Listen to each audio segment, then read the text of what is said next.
Bienvenidos a Filosofía en tiempos de no filosofía, un espacio de reflexión profunda sobre el pensamiento filosófico.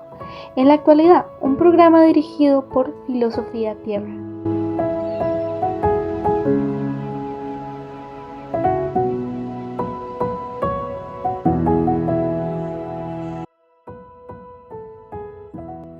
Entrega tu ayuda en privado y tu Padre, quien todo lo ve, te recompensará. Mateo 6:3.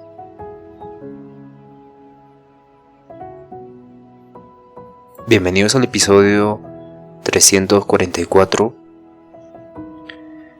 Mi nombre es Marco Antonio y estamos en el día 6 de agosto de filosofía, tiempos de no filosofía, y estamos dando reflexiones y las perspectivas futuras de la filosofía.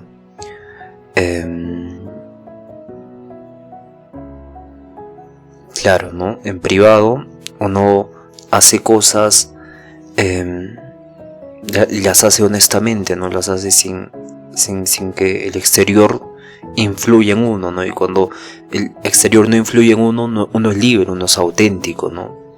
Pero cuando el exterior influye en ti, en tu juicio, en tu forma de actuar, en tu forma de interactuar con el exterior, ocurre un tipo de sometimiento hacia lo externo, ¿no? Y pierdes ahí tu identidad, pero esta identidad se construye con este sistema de símbolos, pero realmente esta identidad está ligada a tu esencia misma de conocimiento profundo de quién eres tú, ¿no? Y quién eres tú es mucho más que todo este adoctrinamiento de sistema de símbolos, estructuras simbólicas que te han condicionado a que tengas una personalidad definida, y que esta personalidad definida ha sido construida con el tiempo, ¿no? Y ha sido apreciada, y ha sido reforzada, y ha sido evidentemente puesta como un tipo de distintivo, ¿no? Y que tiene diferentes virtudes y defectos, pero que conlleva un tipo de construcción y sirve para un tipo de mecánica, ¿no? Mecánica en lo social, son mecanismos sociales, ¿no? Para convivir, para interactuar, para estar en la sociedad. Pero claro, pierdes la esencia, tu esencia misma, ¿no? Y claro, en la sociedad, si te influye mucho, conllevas un cierto tipo de patrón repetido, un tipo de condicionamiento que evidentemente hace que no estés en paz o tranquilo o libre, ¿no? Pero claro, esto entraría al campo de un tipo de, para no sonar dogmático, bueno, no es ningún dogma, no es algo que se puede analizar de todas formas, pero podríamos entrar en este campo del rechazo social, ¿no? Al decir que tu personalidad es una construcción y que no es válida y que no te conoces a ti mismo y por eso no eres auténtico, claro, entraría este rechazo social, ¿no? Y evidentemente esto es algo muy profundo, porque muchas veces lo que la sociedad dice que es bueno no termina siendo como bueno, ¿no? Y claro, hay muchos, claro, este es un tema muy delicado, ¿no? Porque ya entramos al ámbito del equilibrio social, entramos al ámbito de la armonía, que constituye un tipo de fin en la sociedad y la construcción de la sociedad, ¿no? Un desarrollo pleno de cada uno de nosotros. Y claro, ir en contra o hablar en contra de eso correspondería a un tipo de dogmatismo, un tipo de imposición de mi visión está bien y la tuya está mal. Y claro, esto entraríamos en este juego de discutir, de contradicción, y eso es lo que no se quiere, ¿no? Nadie quiere este tipo de lucha en lo interior y en lo exterior, ¿no? Porque muchas veces personas influyentes en la sociedad hablan sobre la sociedad y terminan siendo cancelados, ¿no? Y lo vemos en distintos debates, pero hay algo muy interesante en esta lucha de contrarios, que en realidad son puntos de vista, ¿no? Y claro, uno cuando no es consciente o empático con el otro y su punto de vista, termina creando incluso un tipo de separación, ¿no? Pero una separación inconsciente, una separación que ocurre de forma implícita en la mente, ¿no? Por eso es tan fascinante el lenguaje y la filosofía de la mente, porque crea todo este tipo de dinámica social, dinámica de relacionarnos con el otro, que termina constituyendo a un nuevo campo de estudio, ¿no? Un nuevo campo de estudio que hace que tengamos un pensamiento más profundo sobre las relaciones sociales, sobre cómo la cultura influye en la mente del hombre, sobre cómo existe esta construcción simbólica de símbolos que terminan teniendo este acto performativo en la realidad y terminan siendo actos o hechos reales, ¿no? Terminan conllevando a sucesos reales, ¿no? Y claro, todo esto está involucrado en el lenguaje, ¿no? Porque toda esta reflexión que hicimos antes corresponde a la filosofía del lenguaje, corresponde a que yo he tenido que procesar estas palabras, estos pensamientos, y le he dado forma mediante el lenguaje, ¿no?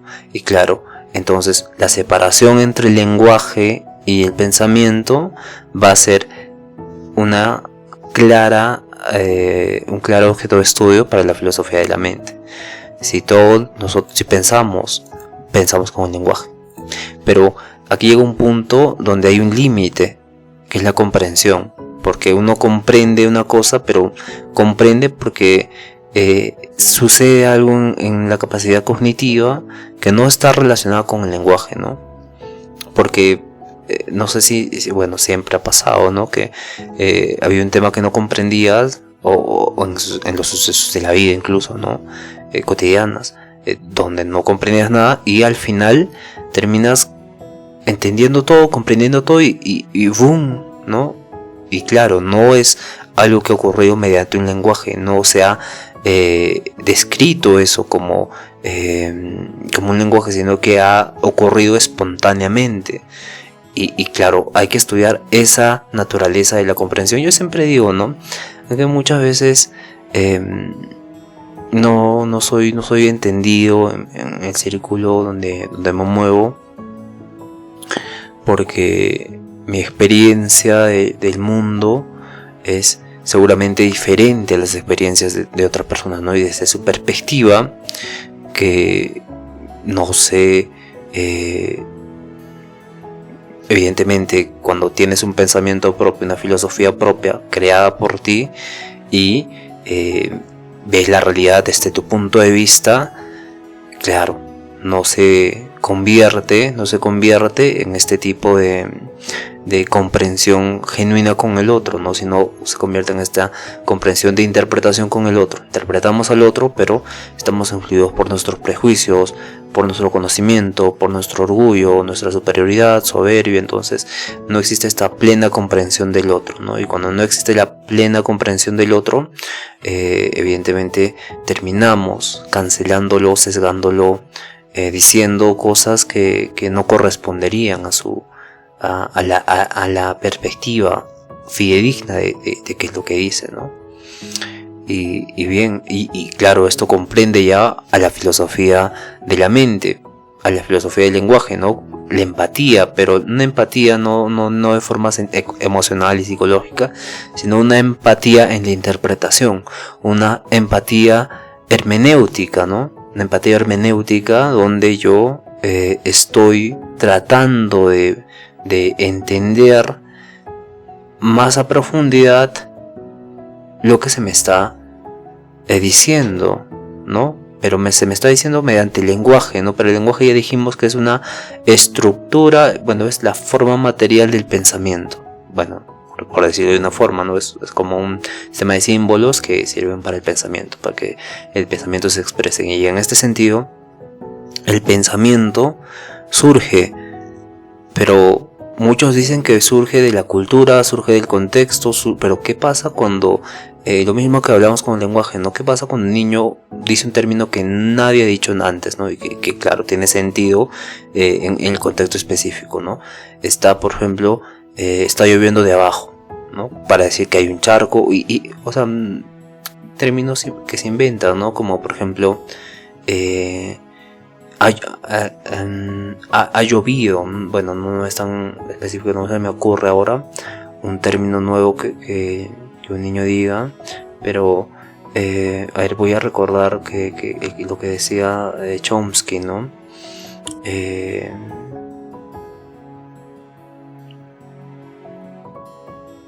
El suelo está llovido. Entonces el suelo está llovido no es algo que culturalmente haya aprendido por la cultura o porque alguien se lo ha dicho, sino que este niño ha surgido de esta, siempre se me olvida de Chomsky, este dispositivo universal del lenguaje, ¿no? Dispositivo de adquisición del lenguaje. Y claro, entonces Chomsky decía que tenemos esto como un software dentro que nos permite entender, hablar una lengua, ¿no? Y claro, construir un lenguaje. Entonces Chomsky mencionaba que ese dispositivo era el que generaba esto, ¿no? Pero aquí hablamos de un pensamiento que correspondería también a un tipo de pensamiento único que no está construido mediante símbolos culturales y contextuales o de aprendizaje, ¿no? Y claro, cuando no está construido por cultura, por contexto, etcétera, hay algo más, ¿no? Y claro, ahí yo lo relaciono con la comprensión. La comprensión, como le decía, surge espontáneamente y ocurre un tipo de cambio en el hombre, ¿no? Un tipo de cambio en la percepción de cómo percibe ahora una cosa, ¿no? Y la ve diferente. Es como si todo este sistema de símbolos culturales que te dicen que algo es malo, bueno, aquí entramos en discusión, ¿no? Porque lo bueno y lo malo, ¿no? Pero para ser simplistas diremos, ¿no? Lo bueno, y todo lo que dice culturalmente que es lo bueno, y llega un momento de comprensión en que dice ¿por qué es bueno, no? Y surge la comprensión y terminas percibiéndolo ahora como malo. Claro, esto llega y es espontáneo, ¿no? Y claro, hay un efecto de cambio, o hay un efecto performativo en cómo vas a interactuar con aquello que considerabas bueno y ahora consideras malo. Y esa profundidad en el pensamiento, esa profundidad en la comprensión, es algo que se tiene que estudiar. Filosofía lo hizo Heidegger, lo hizo Husserl, varios filósofos, y claro, llegaban a la conclusión de que lo poético, incluso metafísica, ¿no? Bueno, entonces lo poético se convertía en el límite del lenguaje, ¿no? Y claro, lo poético tiene esta forma retórica, esta forma, claro, muy viva del lenguaje, ¿no? Muy retórica, muy poética, ¿no? Claro, llega un punto donde un poema tiene este sentido de arte, ¿no? De contactar con lo sublime, ¿no? Y por eso también la filosofía se pone a estudiar a la estética, que es la ciencia que estudia la sensibilidad, claro, la interacción sensible del arte, ¿no? De las cosas. Y claro, desde ese modo de ver existe un punto culminante donde la razón deja de ser prioridad, y lo poético, lo sublime, termina vibrando, bueno, no voy a decir vibrando, termina adaptándose, el ser humano termina adaptándose a un tipo de percepción, un tipo de, aquí yo lo denominaría ontoepistemológicamente, pero para no ser técnicos, a cómo percibe la realidad desde un punto donde todo le parece como como algo muy ordenado, ¿no? Como algo muy armónico. Y claro, vamos a escuchar experiencias donde la realidad se convierte en un sueño, ¿no? Pero no un sueño en el sentido de irrealidad, sino un sueño en el sentido de que todo es tan pleno, todo es tan perfecto, ¿no? Y claro, lo sublime y lo poético tienen esa perspectiva o esa percepción de sentirse como si vivieras en un sueño, ¿no? Donde todo es perfecto, donde no hay un tipo de contradicción, ¿no? Y claro, llegamos a concluir, por ejemplo, que la razón termina siendo la causa de mucha infelicidad, ¿no? No todas las veces, ¿no? Porque la razón también es algo muy profundo, ¿no? Porque llegamos a un punto donde un concepto filosófico muy amplio, muy interesante, como la lógica trascendental de Kant, por ejemplo, termina diciéndonos o termina llevándonos a este punto, ¿no? Este punto de lo sublime y lo poético en la percepción. Y eso es el camino, ¿no? El camino de lo que la razón tiene para llegar a estos niveles de percepción que son muy casi perfectos, ¿no? Y claro, la razón tiene también este poder de ambigüedad, ¿no? De contradicción, donde busca lo lógico, pero llega un punto donde si no encuentra lo lógico en algo se pierde, ¿no? Y claro, lo poético está cruzando esa pérdida, ¿no? Lo poético, lo sublime, está detrás de esa contradicción, ¿no? Y el punto acá es cómo entonces pasas de la razón, de la lógica, a esta parte sublime y estética de la percepción o del conocimiento, ¿no? Y claro, ahí entra en juego el lenguaje, ¿no? Porque el lenguaje poético es muchas veces contradictorio, es ambiguo. Y claro, el lenguaje lógico de la razón es guiado, ¿no? Es direccionado hacia causa-efecto, hacia un tipo de orden, la lógica modal y las causas aristotélicas. Entonces hay mucho más, ¿no? La lógica paraconsistente, hay mucho tipo de lógica. Pero en este sentido, el lenguaje juega este papel importante en cómo vamos a percibir nosotros la realidad, ¿no? Y claro, la filosofía del lenguaje va a tratar de estudiar el origen de este, ¿no? El origen del lenguaje, la naturaleza del lenguaje, el uso, el significado. Y vimos también, ¿no? Los autos del habla, Platón, Aristóteles, con Wittgenstein, el giro lingüístico. Hemos tratado mucho sobre el lenguaje, mucho, y siguen abordando preguntas fundamentales que no se responden del todo, ¿no? Incluso Frege, Russell, hay muchos, Austin. La filosofía del lenguaje es muy amplia, ¿no? Porque la pregunta sobre, por ejemplo, qué es el significado de una palabra o una oración es algo muy profundo, ¿no? ¿Qué es el significado de este objeto, ¿no? De por ejemplo, un celular? Podemos decir, el celular es fácil, ¿no? El celular es un dispositivo para hacer llamadas. ¿Qué es dispositivo? ¿Qué es llamada? El dispositivo es un aparato tecnológico que se ha construido en el siglo XX para hacer la vida más fácil al hombre. Pero ¿qué es este dispositivo que es hombre, que es construido? Y claro, llegamos y cuando definimos construido o hombre, buscamos ese significado, ¿no?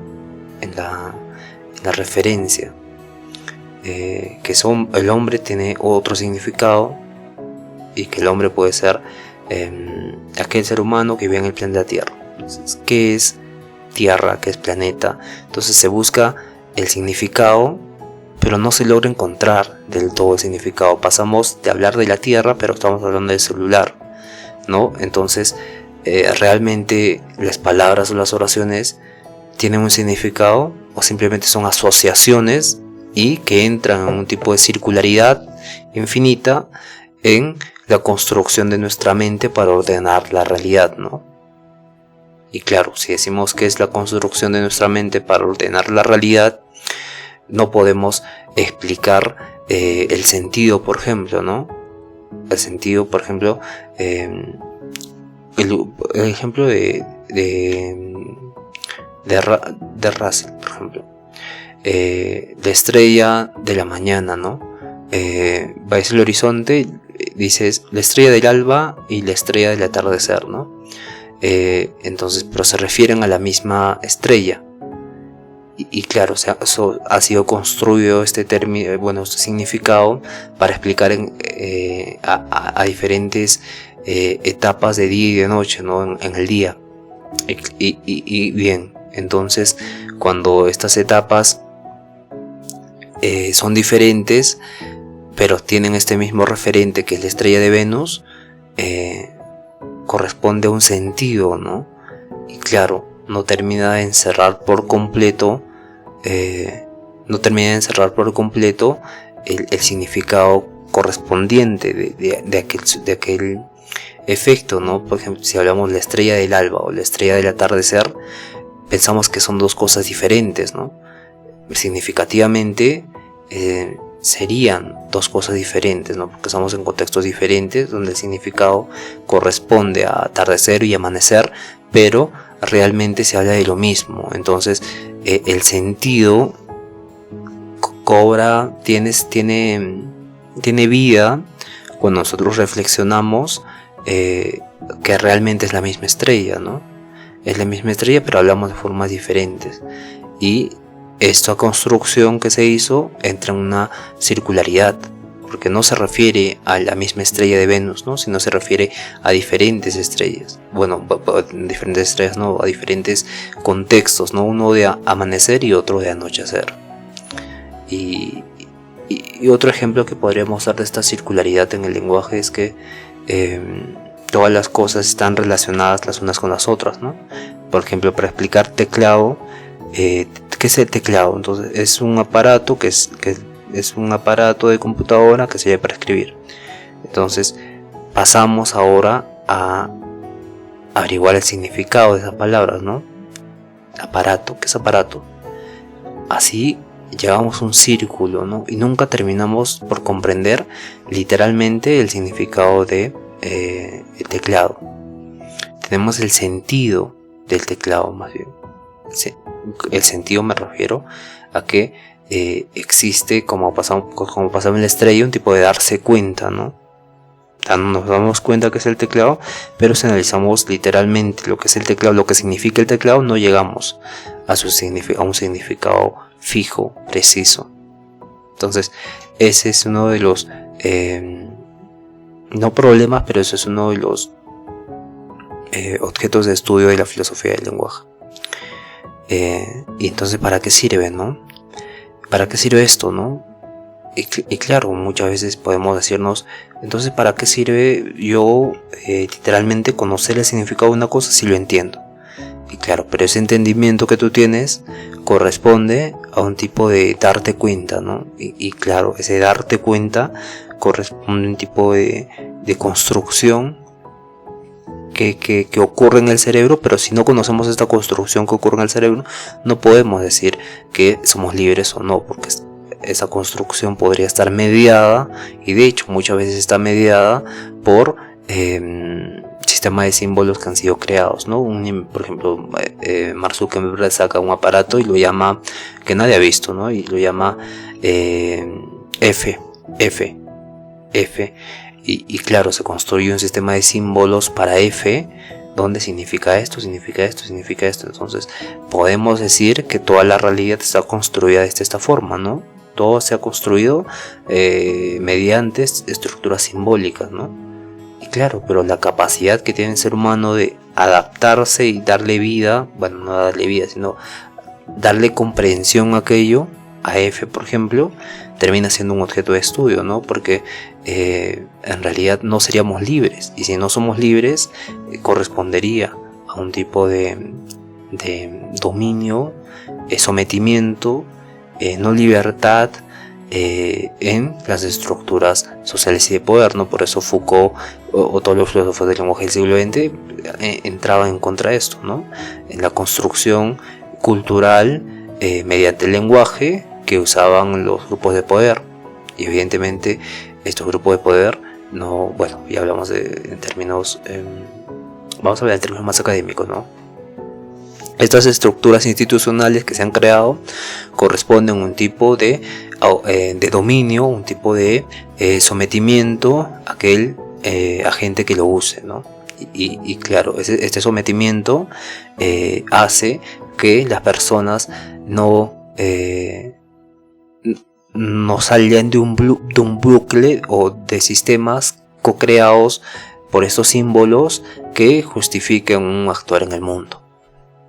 Y claro, un claro ejemplo de esto es Corea del Norte, ¿no? Que se ha construido esta estructura simbólica donde se tiene a un presidente como el centro de todo el universo, ¿no? Y claro, no hay una visita a lo externo, no hay una libertad, pero podemos decir libertad también en el sentido relativo, ¿no? Porque esta persona que vive en Corea del Norte no podría sentirse amarrado, no podría sentirse encasillado en Corea del Norte y él piensa que el mundo es eso nada más, ¿no? Y claro, aquí hay un tipo de hablar si esto es justo o no es justo. Y todas las sociedades del siglo XX se han construido en base a la teoría de la justicia, cómo construimos una sociedad justa. Y como se habrá dado cuenta, todo está relacionado, ¿no? Pasamos del lenguaje, comprensión, estructuras simbólicas, creación de instituciones que justifiquen estructuras simbólicas, y luego pasamos a un tipo de gobierno co-creado y con este tipo de estructura simbólica política que crea una comprensión del mundo de sometimiento hacia su, bueno, podríamos, esto es relativo, ¿no? Pero crea esta estructura simbólica política que hace subsumir al ciudadano, ¿no? Hace subsumir al ciudadano en este sistema de símbolos que luego no tiene libertad, ¿no? Y que básicamente todas las sociedades del siglo XX se han construido de esta forma, ¿no? Se busca la sociedad más justa, pero al no saber lo que es justo, al no saber lo que cómo vive en otros países, termina siendo injusto, aparentemente, ¿no? Porque entramos en este tipo de percepción, no comprendemos realmente al otro, ¿no? Comprendemos nuestro punto de vista, pero no comprendemos el punto de vista de otra persona, ¿no? Y correspondería a un tipo de epistemología posterior, después de hablar de este tipo de relativismo que ocurre entre lo justo y lo injusto, y comprenderíamos más adelante o posteriormente, mucho más elevado, de la alteridad, de cómo ve el otro, ¿no? Dice el otro, de cómo percibir al otro, ¿no? Desde lo sublime o desde lo estético, ¿no? Ver realmente cómo él ve el mundo, ¿no? Y claro, esto es una práctica muy profunda que correspondería también a un tipo de epistemología ontológica, ¿no? Donde yo voy construyendo lo que conozco y voy interactuando con las cosas que existen para más adelante interactuar con la sociedad y con el exterior, ¿no? Y claro, esto correspondería a una parte ética de mi actuar en el mundo. Por eso la filosofía del lenguaje es algo muy, muy interesante, ¿no? Porque hemos pasado, miren, del significado del teclado al comportamiento ético, ¿no? A la construcción de símbolos. Y claro, esto es algo que muchos dirán, ¿para qué? ¿Para qué sirve, no? Entonces, Y claro, muchas veces la filosofía se la ve como eso, ¿no? ¿Para qué sirve, no? Entonces, pero en este actuar ético corresponde un mejoramiento de la sociedad, ¿no? Si un ciudadano, digamos, un político actúa correctamente, éticamente, evidentemente no va a caer en corrupción, no va a hacer daño a la población, y evidentemente cambia la sociedad, ¿no? Y repercuten en el mismo estado, repercute a todos, ¿no? Y claro, eso no se ve, ¿no? La filosofía se dice, ¿para qué? No, pero esto es un sistema de símbolos co-creado mediante instituciones, ¿no? Como el Estado, por ejemplo, que quitó la filosofía de los colegios, como el Estado que promueve ideologías diferentes al gobierno, y por ello el gobierno hace injusticias, no desarrolla el pensamiento crítico, que eso es sumamente grave en una sociedad, eso es sumamente grave en políticos que no tienen este curso, ¿no? Estos diplomados, ¿no? Tienen en leyes, tienen en muchas cosas, pero no tienen en ética o en pensamiento crítico, ¿no? Y claro, esto es algo que básicamente no llega a la comprensión de todo esto a aquellas mentes, ¿no? Y no sé si se habrá dado cuenta, pero vuelve al versículo del inicio, ¿no? Como hablamos antes, y cómo todo es tan perfecto, tan interesante, que todo está, como diría Hegel, ¿no? Todo está relacionado con todo. Y claro, para hablar ahora un poco de tema más académico, bueno, estamos reflexionando, también corresponde un tipo de esfuerzo intelectual, ¿no? Pero para repasar un poco, entonces vamos a repasar todas las teorías del significado, ¿no? Existen diferentes conceptos de qué es el significado en filosofía, ¿no? Por ejemplo, la teoría referencial del significado, que va a sostener que las palabras tienen significado en tanto que se refieren a objetos en el mundo. Por ejemplo, el nombre Venus se refiere al planeta Venus, y claro, ya hablamos de esto con Frege y Russell. Russell introduce la distinción entre el sentido y la referencia, ¿no? La referencia es el objeto.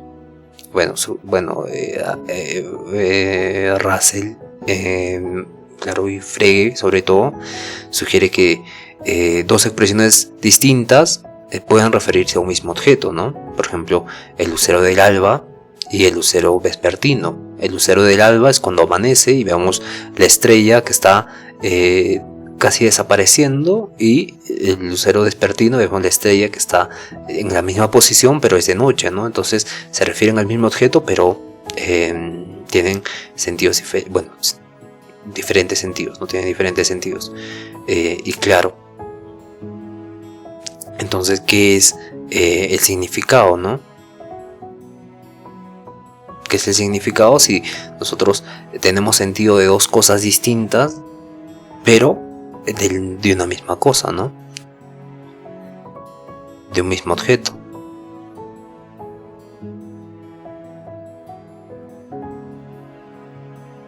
Entonces quiere decir que este objeto, que debería tener un solo significado, termina teniendo dos significados, ¿no? Y eso correspondería a un tipo de no conocer realmente los significados de las palabras, solo el sentido de las palabras. Y claro, viene relacionado con el estructuralismo, que ya hablamos, ¿no? Del teclado, del celular, ¿no? Que tienen otros significados. Y luego está la teoría del significado como uso, ¿no? Que ha sido propuesta por Wittgenstein en investigaciones filosóficas, que sostiene que el significado de una palabra es el uso que tiene en el lenguaje, ¿no? Según esta visión, no hay una esencia del significado, no hay esto como teclado, ¿no? Sino hay múltiples formas de usar las palabras en juegos de lenguaje diversos, ¿no? Este teclado, si lo llevamos a cualquier pueblo que nunca han visto un teclado, lo podrían usar como un tipo de adorno, un tipo de cuadro. Entonces depende del contexto, ¿no? Y claro, esto se ha complejizado más porque recordemos a Platón, ¿no? Platón decía que estas cosas que nosotros conocemos y que tendrían un significado para nosotros son solo copias, imitaciones del Topos Uranus, donde está el verdadero significado de las palabras, ¿no? Y claro, se habla de los universales más adelante con Aristóteles, pero estos universales terminan complejizando más cuando se llega al nominalismo, ¿no? El nominalismo con Ockham. Bueno, me gusta decirle Guillermo de Ockham, porque sí, ¿no? Y claro, y en este sentido, Guillermo de Ockham decía que estos universales no existían. Estos universales no existen. ¿Qué quiere decir? Que lo que decía Platón, ¿no? Este teclado en el mundo de las ideas, en el Topos Urano, está el significado perfecto, está la forma perfecta del teclado, ¿no? Y conociendo esto podemos conocer el teclado. Entonces el significado de teclado estaba en el Topos Uranus, ¿no? Estaba en el mundo de las ideas. Pero cuando viene Ockham, bueno, Ockham específicamente no responde ni siquiera a los griegos, porque Ockham ya hablamos de el siglo específicamente 13, 14, donde mencionaría que estos universales son términos que utilizamos para describir un conjunto de cosas, ¿no? Tienen realidad en sí misma. Y claro, al decir eso, Ockham, y al ser aceptado por la sociedad, al ser aceptado por los académicos, hace que investiguemos qué es el significado, ¿no? Y evidentemente ahora traen problemas con lo que realmente las concepciones o la definición correcta de significado. Y ya vimos que con Wittgenstein este teclado en un contexto puede ser un cuadro, puede ser un arma, puede ser algo para uso, puede ser en un futuro un tipo de puede ser en un museo, ¿no? Y claro, y vimos con Wittgenstein, con Frege y el Russell que la misma referencia o el mismo objeto puede tener dos significados. Entonces realmente no conocemos la esencia, no conocemos el significado de las cosas, ¿no? Porque tiene sentido en ambas definiciones de lo que significa el planeta Venus, ¿no? Uno el lucero del alba y el otro el lucero vespertino. Y luego está la teoría veritativo condicional, ¿no? La semántica de la verdad, que es desarrollada por el filósofo más contemporáneo, que es Donald Davidson, que busca definir el significado de una oración a través de condiciones bajo las cuales sería verdadera, ¿no? Es decir, una oración como la nieve es blanca es verdadera si solo si la nieve es blanca, ¿no? Y claro, esta teoría se apoya en herramientas de la filosofía analítica como la lógica formal, ¿no? Y claro, el significado ahora se convierte en aquello que tiene que ser verdadero solo y sí correspondería a lo que realmente acontece, ¿no? Por ejemplo, si decimos el lucero del alba, es decir, es correcto y no entra en contradicción con el lucero vespertino si el lucero del alba correctamente es el lucero del alba, ¿no? En este contexto es verdad. No en este contexto, porque entraríamos entonces en la teoría de los significados del uso de Wittgenstein, sino en que este lucero vespertino es vespertino si estamos de noche, por ejemplo. Ahí recién tiene este sentido de verdad. O la nieve es blanca solo y si la nieve termina siendo blanca, ¿no? Y luego tenemos la pragmática y el significado contextual, ¿no? Como filósofos como Paul Grims subrayaron que el significado no está en las palabras, sino que está en la intención del hablante, ¿no? Está en mi intención y está en el contexto también, ¿no? Entonces esta teoría es muy interesante, nos habla de las implicaduras conversacionales que la vimos en la filosofía del lenguaje, ¿no? Y que es muy interesante porque muestra cómo muchas veces entendemos más de lo que se nos dice explícitamente, ¿no? Por ejemplo, cierra la ventana, no, está haciendo frío, por ejemplo, una persona está en un cuarto y dice, está haciendo frío, pero tú entiendes, está haciendo frío nada más, o entiendes, tengo que cerrar la ventana, o entiendes, le ofrezco un café, o entiendes, le presto mi casaca. Entonces hay muchas implicaciones, entendemos implícitamente las expresiones que se nos dicen, ¿no? Y claro, estas implicaduras conversacionales, yo para escribir sobre los actos de individualización o los actos de personificación, uso también este ejemplo, ¿no? Como hay cierto tipo de implicaduras que no necesitan decirse, no reglas implícitas en la sociedad, como por ejemplo ir peinado a la oficina o llevar perfume a la oficina. Entonces son cosas implícitas que evidentemente ocurren en la sociedad, ¿no? Bueno, claro, que ocurren en las relaciones sociales. O decir gol cuando estás en un partido de fútbol. Entonces hay muchos ejemplos, ¿no? Donde implícitamente no nos dicen de qué tenemos que hacer, pero se supone que tenemos que hacer esto, ¿no? Y claro, se alega al sentido común, ¿no? Al sentido común. Y claro, el sentido común es algo que se ha tocado por muchos filósofos, ¿no? Para explicar distintas cosas, unas más interesantes que otras, pero corresponden entonces a este tipo de implicaduras conversacionales, ¿no? Y que más adelante, en este libro, los actos de personificación, menciona lo siguiente, ¿no? Que nosotros hablamos como si las estructuras democráticas tuvieran vida, ¿no? Por ejemplo, la democracia está muerta. Entonces le damos este tipo de implicadura, le damos un tipo de personificación a la democracia que no la tiene, pero nosotros hacemos este tipo de individualización mediante eso, ¿no? El zapato o yo corro. Entonces la individualización del ser humano ocurre por este proceso de implicadura, ¿no? Implicadura a nivel implícito que ocurre cuando hablamos. Y claro, esto es algo muy, muy profundo para la filosofía, que solucionaría muchos problemas, ¿no? Bueno, el primer problema que quise solucionar era el problema de por qué estamos tan separados y por qué ocurren los conflictos, ¿no? Porque siempre creamos un tipo de individualidad, ¿no? Y luego creamos un tipo de individualidad en la sociedad. Nos relacionamos con ciertos grupos específicos que tienen nuestras preferencias, nuestros ideales, y luego nos separamos como país de otros países.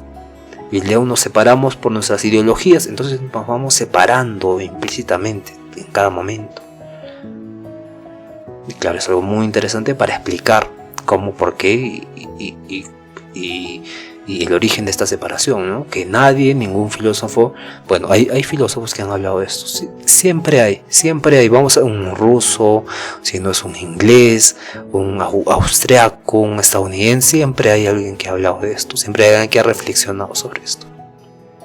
Y luego entramos a estos problemas filosóficos clásicos del lenguaje, ¿no? La paradoja y la referencia vacía, por ejemplo. Por ejemplo, ¿qué pasa cuando usamos las palabras que no refieren a nada real, ¿no? Como unicornio o Zeus, bueno, claro, entre comillas, ¿no? Zeus o cosas imaginativas, ¿no? Tienen estas palabras significado. Si decimos que tienen significado, correspondería a decir que tienen no realidad, pero tienen tienen un tipo de realidad construida y quiere decir que el ser humano puede construir realidades, ¿no? Y claro, a nivel simbólico. Y lo mismo pasa, ¿no? Imagínate en el siglo de la esclavitud, ¿no? Donde la palabra libertad no era. O sea, todos pensamos mal, ¿no? Pensamos que siempre el concepto de libertad ha estado en todo el vocabulario desde el principio de la humanidad. Y no es así, ¿no? Hay muchas palabras que son recientes y tienen un significado profundo hoy, ¿no?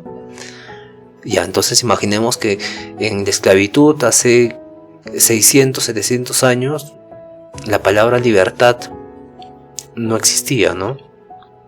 Entonces pasa el tiempo y creamos con John Locke de hecho, ¿no? Con John Locke se crean los 3 derechos naturales, ¿no? O sea, se empieza a hablar de los derechos naturales, pero antes evidentemente no, vivíamos en un tipo de feudalismo, sin derechos. Bueno, entonces esta construcción del término libertad terminaba siendo, si hablabas libertad en ese tiempo, básicamente no existía.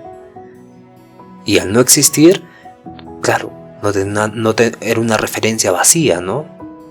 Y claro, ahora en el siglo XX deja de ser una referencia vacía y termina teniendo una relación, termina teniendo un significado profundo y se relaciona con la realidad que vivimos actualmente, ¿no? Entonces, construimos de esta forma lo irreal en lo real, construimos el significado de las palabras con el uso, con la aceptación y claro, termina siendo entonces este tipo de construcción co-construida y que también compartida con otros, ¿no? Que vamos formando así términos nuevos. Y claro, este proceso creador corresponde a un tipo de pregunta, ¿no? Si nosotros realmente creamos la realidad que vivimos, ¿no? Porque no sé su contexto de usted, ¿no? Pero estuve viendo las estadísticas y nos ven en España, en Estados Unidos, en México. Bueno, nos ven, nos escuchan, ¿no? Y claro, son contextos muy diferentes, ¿no? Porque lo que yo estoy viendo ahora en mi ventana es diferente a lo que tú estás viendo en tu ventana, lo que tú estás viendo ahora en donde estés, ¿no? Es completamente diferente. Todo es diferente, las casas son diferentes, las carreteras son diferentes, los autos son diferentes, los postes de luz son diferentes, todo termina siendo diferente, ¿no? Co-construido mediante este sistema de símbolos del país donde vive.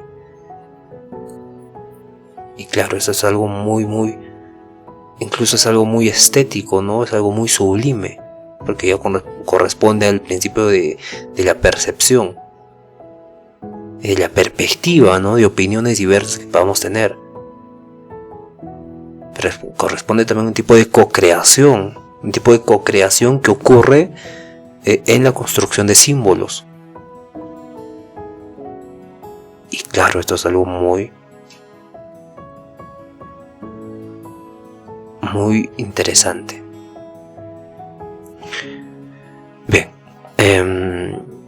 entonces como conclusión tenemos que el significado no es algo estático, ¿no? Ni es puramente objetivo, sino es una construcción dinámica que depende del uso, depende del contexto, depende de la intencionalidad, depende de las relaciones entre el lenguaje y el pensamiento, entre la relación entre el lenguaje y el mundo, del pensamiento y el mundo. Entonces, comprender cómo va a funcionar el significado es clave para entender cómo nos comunicamos, cómo pensamos, cómo construimos el conocimiento, cómo construimos nuestras relaciones sociales, cómo construimos una sociedad.